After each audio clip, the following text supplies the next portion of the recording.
रावण एक ऐसा योग है जिसके बल से सारा ब्रह्मांड कांपता था। लेकिन क्या आप जानते हैं कि वो रावण जिसे राक्षसों का राजा कहा जाता था वो किस कुल की संतान था? रावण के जन्म के पीछे के क्या रहस्य है, इस तथ्य को शायद बहुत कम लोग जानते होंगे। रावण के पिता विश्वेश्रवा महान ज्ञानी ऋषि पुलस्त्य के पुत्र थे। विश्वेश्रवा भी महान ज्ञानी संत थे। ये उस समय की बात है जब देवासुर संग्राम में पराजित होने के बाद सुमाली माल्यवान जैसे राक्षस भगवान विष्णु के भय से रसातल में जा छुपे थे। वर्षों बीत गए लेकिन राक्षसों को देवताओं से जीतने का कोई उपाय नहीं सूझ रहा था।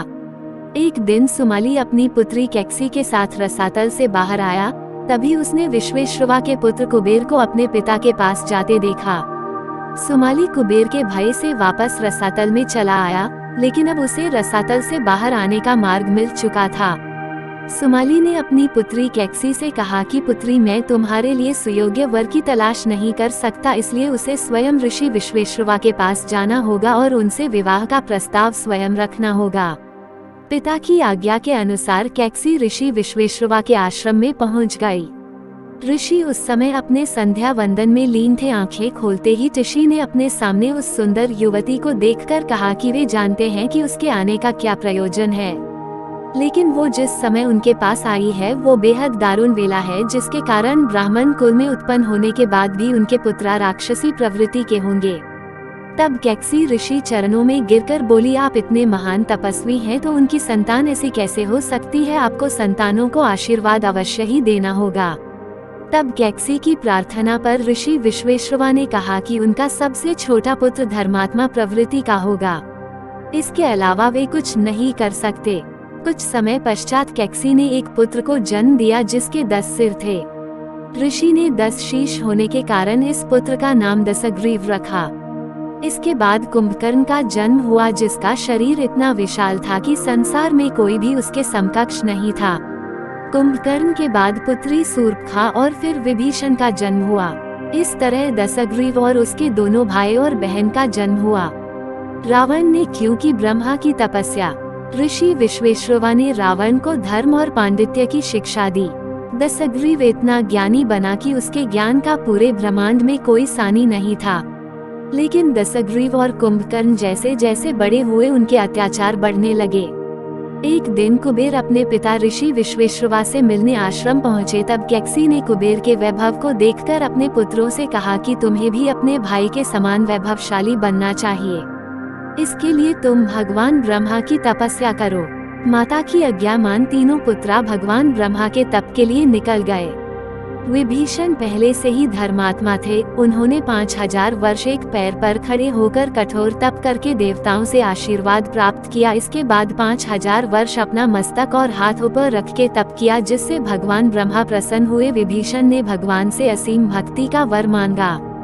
क्यों सोता रहा कुंभकर्ण? कुंभकर्ण ने अपनी इंद्रियों को वश में रखकर 10,000 वर्षों तक कठोर तप किया। उसके कठोर तप से भयभीत हो देवताओं ने देवी सरस्वती से प्रार्थना की। तब भगवान वर मांगते समय देवी सरस्वती कुंभकर्ण की जिह्वा पर विराजमान हो गईं और कुंभकर्ण ने इंद्रासन की जगह निद्रासन मांग लिया।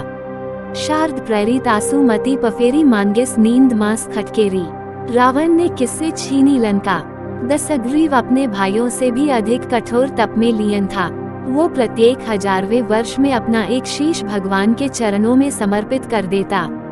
इस तरह उसने भी 10,000 साल में अपने 10 शीश भगवान को समर्पित कर दिया। उसके तप से प्रसन्न हो भगवान ने उसे वर मांगने को कहा। तब दशग्रीव ने कहा, देव दानव गंधर्व किन्नर कोई भी उसका वध न कर सके। वो मनुष्य और जानवरों को कीड़ों की भांति तुच्छ समझता था, इसलिए वरदान में उसने इनको छोड़ दिया।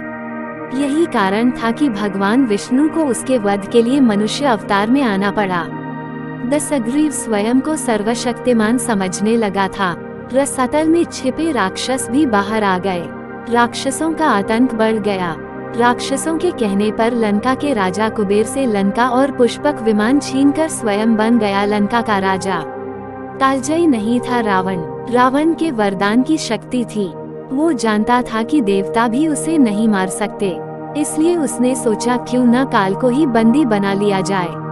शक्ति के मद में चूर रावण ने यमलोक पर आक्रमण कर दिया। भीषण युद्ध हुआ। देवता रावण के वरदान के आगे शक्तिहीन हो रहे थे। यमराज ने स्वयं रावण से युद्ध किया। रावण भी रक्तरंजित हो चुका था, लेकिन फिर भी उसने हार नहीं मानी। तब क्रोधित यमराज ने रावण वध के लिए अपना कालदंड उठा लिया। तब ब्रह्मा जी ने प्रकट होकर यमराज को अपने वरदान के बारे में बताया। यमराज ने ब्रह्मा जी की आज्ञानुसार अपना कालदंड वापस ले लिया। रावण को लगा कि उसने ये विजय अपनी शक्ति से पाई है। उसे अब और घमंड हो गया था। वो स्वयं को कालजयी मानने लगा था। पृथ्वी पर उसका आतंक और बढ़ गया था, लेकिन पृथ्वी पर भी रावण को पराजित करने वाले और भी योद्धा थे। कैसे दशग्रीव का नाम रावण पड़ा। दशग्रीव ने नंदी के श्राप और चेतावनी को अनसुना कर दिया और आगे बढ़ा। अपने बल के मद में चूर दशग्रीव ने जिस पर्वत पर भगवान शिव विश्राम कर रहे थे, उस पर्वत को अपनी भुजाओं पर उठा लिया, जिससे भगवान शंकर की तपस्या भंग हो गई और भगवान ने अपने पैर के अंगूठे से पर्वत को दबा दिया। पर्वत के नीचे दशग्रीव की भुजाएं दब गईं। वो पीड़ा से इस तरह रोया कि चारों ओर त्राही त्राही मच गई। तब रावण ने मंत्रियों की सलाह पर 1000 वर्षों तक भगवान शिव की स्तुति की। भगवान शिव ने दशग्रीव से प्रसन्न होकर उसे अपनी चंद्रहास खड्ग दी और कहा कि तुम्हारे रुदन से सारा विश्व करा उठा, इसलिए तुम्हारा नाम रावण होगा। रावण का अर्थ रुदन होता है। तब से दशग्रीव रावण के नाम से प्रचलित हुआ। बाली ने भी हराया था रावण को। एक बार रावण भ्रमण करता हुआ महिष्मतिपुरी पहुंचा। इस अत्यंत सुंदर नगरी का राजा था सहस्रार्जुन। रावण ने इस नगरी पर अधिकार जमाने के लिए आक्रमण कर दिया। सहस्रार्जुन ने इस युद्ध में रावण को आसानी से हरा दिया। वो चाहता तो रावण को मार भी सकता था, लेकिन सहस्रार्जुन ने अपने पूज्य पुलस्त्य ऋषि का वंशज होने के कारण बंदी बना लिया, जिसकी कैद से मुक्त कराने के लिए पुलस्त्य ऋषि स्वयं पृथ्वी पर आए और रावण मुक्त हो गया। बाली से भी रावण की पराजय का विवरण ग्रंथों में मिलता है। कहा जाता है कि किष्किंध के राजा बाली ने रावण को अपनी बाह में दबाकर 7 समुद्रों की यात्रा की थी, लेकिन तब रावण ने अपनी कुटिल बुद्धि का प्रयोग कर बाली को अपना मित्र बना लिया था। इस तरह रावण शक्तिशाली तो था, लेकिन पराजय का स्वाद उसने भी चखा था। रावण के वध का कारण बनी स्त्रियां। यदि गौर करें तो रावण के वध का कारण स्त्रियां ही बनी, चाहे वह सीता हो या पिफासूर्पखा। ग्रंथों में इसके पीछे भी रहस्य मिलता है। रावण एक बार हिमालय वन में विचरण कर रहा था, तभी उसने वहां वेदवती नामक एक तपस्विनी को तपस्या में लीन देखा। रावण उस तपस्विनी को देखकर उस पर आसक्त हो गया और उसने वेदवती नामक उस तपस्विनी के केश पकड़कर उसे साथ ले जाने लगा। वेदवती ने अपने केश काटकर रावण को श्राप दिया कि तुम्हारे और तुम्हारे कुल के नाश का कारण स्त्रियां होंगी। क्यों बनी वानरों की सेना। अब सवाल ये उठता है कि जब श्री राम विष्णु अवतार थे तो रावण को मारने के लिए वे सर्वशक्तिशाली सेना का प्रयोग कर सकते थे, लेकिन उन्होंने वानरों की ही सेना का निर्माण क्यों किया। इसके पीछे भी एक रहस्य मिलता है। शक्ति और ऐश्वर्य से घिरा दशग्रीव खुद को भगवान समझने लगा था। पूरे ब्रह्मांड को वह अपने अधीन मानता था। एक बार दशग्रीव अपनी शक्ति के मद में चूर पुष्पक विमान से विचरण करता हुआ सरकंडा के वन में पहुंचा। कुछ दूरी पर पहुंचने के बाद उसका विमान आगे नहीं बढ़ रहा था। तभी उसे एक आवाज सुनाई दी कि यहाँ से लौट जाओ, भगवान शिव और माता पार्वती यहाँ विश्राम कर रहे हैं। तेज रोशनी में दशग्रीव को भगवान शंकर के दूत नंदी का मुख वानर के समान प्रतीत हुआ। दशग्रीव ने वानर कहकर नंदी का परिहास किया। तब नंदी ने उसे श्राप दिया और कहा कि तुमने वानर कहकर मेरा उपहास किया है, तो वानरों की सेना ही तुम्हारे वध में सहायक होगी। रावण ने सीता जी से कभी जबरदस्ती नहीं की। रावण इतना बलशाली था, लेकिन फिर भी वो सीता से विवाह करने की याचना करता था, जबकि त्रिलोक के बड़े बड़े वीर उसके आगे कांपते थे। चाहता तो वो जबरन विवाह कर सकता था, लेकिन रावण सीता से चाहकर भी विवाह नहीं कर सकता था, क्योंकि उसे श्राप था।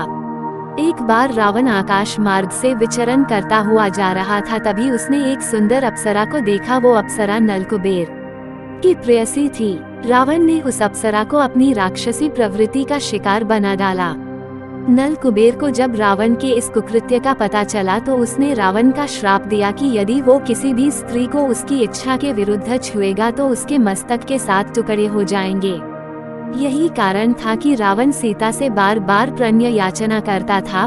उसने सीता के साथ कभी जबरदस्ती नहीं की। श्री राम ने रावण के सीने में क्यों नहीं चलाया तीर? राम और रावण में घमासान युद्ध चल रहा था। राम रावण के शीश काट रहे थे। तब सभी के मन में सवाल था कि आखिर श्री राम रावण के हृदय पर तीर क्यों नहीं चला रहे। देवताओं ने ब्रह्मा जी से यही प्रश्न किया। तब भगवान ब्रह्मा ने कहा कि रावण के हृदय में सीता का वास है, सीता के हृदय में राम वास करते हैं और राम के हृदय में सारी सृष्टि है। ऐसे में यदि श्री राम रावण के हृदय पर तीर चलाते तो सारी सृष्टि नष्ट हो जाएगी। जैसे ही रावण के हृदय से सीता का ध्यान हटेगा वैसे ही श्री राम रावण का संहार करेंगे। इसलिए विभीषण जब रावण के वरदान का रहस्य बताने जब श्री राम के पास पहुँचे तो रावण के हृदय से सीता का ध्यान हट गया। फिर भगवान राम ने आतताई राक्षस की नाभि पर तीर चलाकर वध किया। रावण वध का यही दिन दशहरा या विजयादशमी कहलाया।